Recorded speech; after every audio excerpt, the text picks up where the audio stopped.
So if I had a nickel for every time I picked a classic Doctor Who episode for you to vote on, just at random, for it then to become widely important to the new season of Doctor Who, I'd have two nickels, which isn't a lot, but it's weird that it's happened twice. Hello, and welcome back to another brand new classic Doctor Who review, voted for by you. 2 weeks ago, I put out a poll of 4 episodes for you to pick to vote. Two of those episodes were Scream of the Shalka, which ended up winning with 71% of the votes.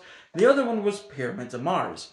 These two have now become important to the Doctor Who again, because we see Richard E. Grant show up as an incarnation of the Doctor, and Sutek is back, and we're going to see how that plays out tomorrow. So yeah, when I picked those four episodes, mainly Scream of the Shalka and Pyramids of Mars, I honestly didn't think that they were going to be important. You know, I know Pyramids of Mars is a really beloved episode, and I honestly thought that one was going to win until the day after, or at midnight after I posted my poll after reviewing the latest classic Doctor Who episode that I done, which was 2 weeks ago. And then, of course, Richard E. Grant was shown in the episode Rogue, which then, I think that one 2 weeks ago was the most votes I've ever had on one of my classic Doctor Who polls, which was 31 votes. So like I said, this got 71% of the votes, which has happened with some episodes. They have gone like close to around the 70% range. So, well, that being said, that was an hour and 19 minutes I'm never going to get back. I'm sorry, but if you like Scream of the Shalka, more power to you. But I fucking hate it. And I know hate's a strong word, but it was so bad that after nearly every episode, which is around 14 minutes, give or take, it's 6 episodes long, I had to pause to go do something for 20 minutes, a half hour, just to decompress on what absolute garbage that I had just watched.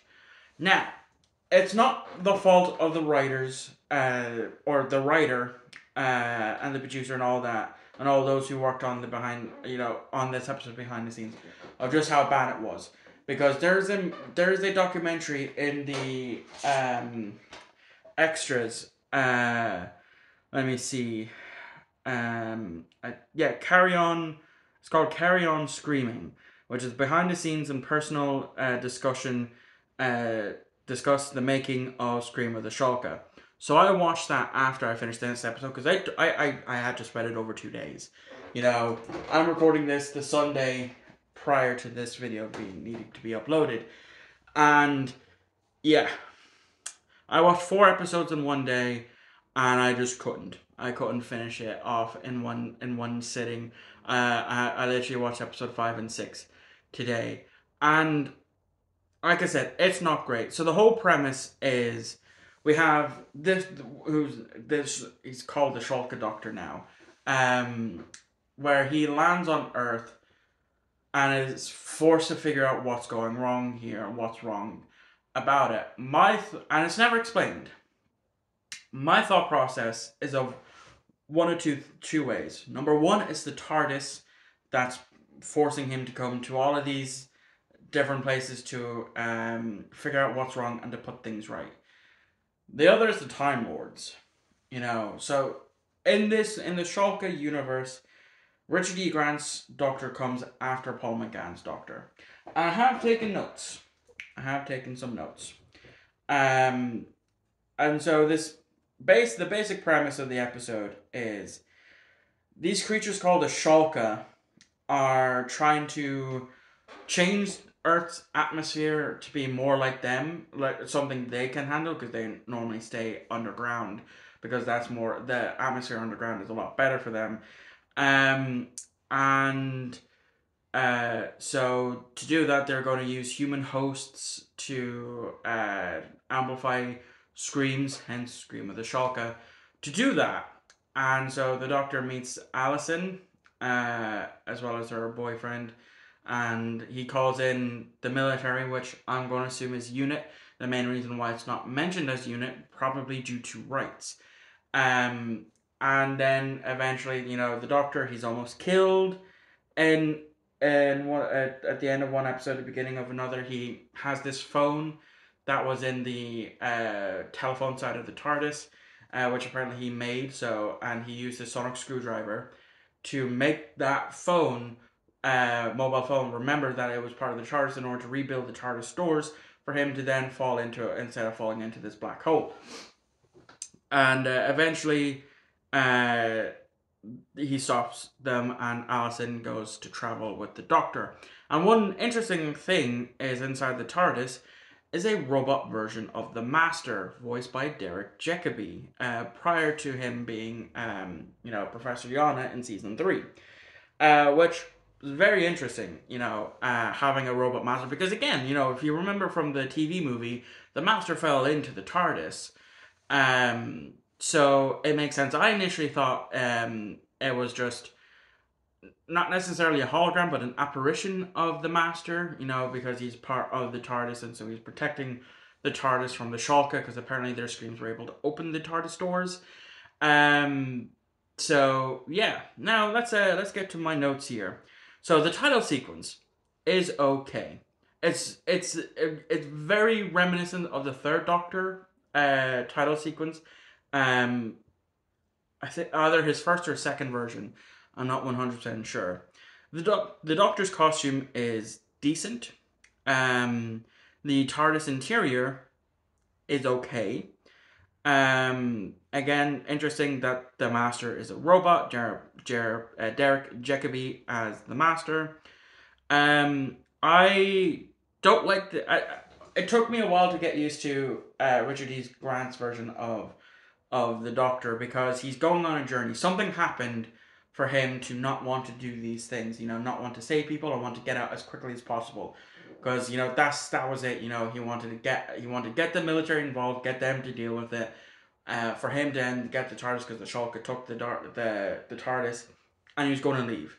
And apparently what previous companion of his died, which is what led him to be that way. And it's not told towards the end that he's more eccentric and happy, like the Doctor is, to then be able to take on Allison as a companion, similar to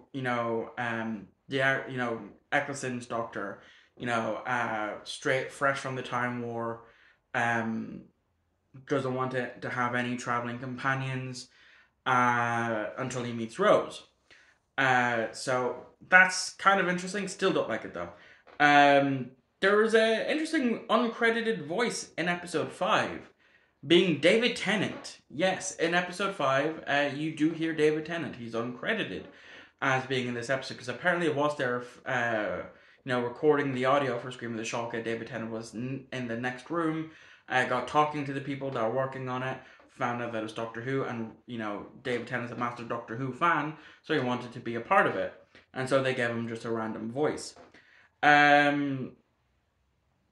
So yeah, there's apparently an elevator in the TARDIS, which is interesting, because we haven't really seen an elevator in the TARDIS. I know we have in Journey to the Center of the TARDIS. Yeah, I think so. There's also apparently a Zeppelin hangar in the TARDIS. Interesting, interesting that the TARDIS has a Zeppelin hangar.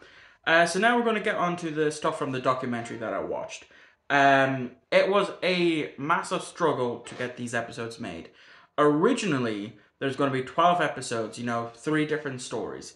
But due to budgetary reasons, it got cut down to these 6. The original producer was made redundant. Russell T Davies said that when he was writing the Master 3-parter in Series 3, when the Doctor asks for the Master to travel with him, RTD had Scream of the Shalka in mind. Apparently, Robbie Williams wanted to play the Doctor, which would have been interesting, but due to scheduling conflicts, that didn't happen. And lastly, apparently it won an award. So yeah, that's my review of Scream of the Shalka. Absolutely dog shit. Um, like I said, 109 an hour and 19 minutes. I'm never going to get back. Now, I'm going to pick the next 4 episodes for you to vote. The poll will be out an hour after this video. It's going to be 3 weeks before the next Doctor Who review, because I have a big video coming out on the 28th of next week, next Friday, and I want to give have a week break. So it'll be the following week after that. The second week of July is when the next classic Doctor Who review will be. So I'll go pick the episodes. Okay, pick the 4 episodes. Now again, if you comment on which one you want to be on this video, it will not count. It's only ever going to count on the poll, which will be in the community tab 1 hour after this video has gone live. So I have picked a first Doctor story, a second Doctor story, a third Doctor story, and what I think will be the actual winner of this poll. So the first Doctor story is The Reign of Terror, not an episode I've seen. The same with The Power of the Daleks, another episode of which I haven't seen. The third Doctor story is The Curse of Peladon. And then lastly, the one that I definitely think is going to be picked is once again reappearing for the second or third time, Pyramids of Mars. So those are your 4 options. Again, check my YouTube community tab 1 hour after this video gets uploaded. And if you're not subscribed, do subscribe, because I tend to post Doctor Who videos rather frequently. Tomorrow I'll of course be reviewing Empire of Death, the season 1 finale of the Shooties season. As well, as I said, every second week there will be a classic Doctor Who episode reviewed, voted for by you. Thank you all for watching. I hope you enjoyed, and I shall see you all on the next upload.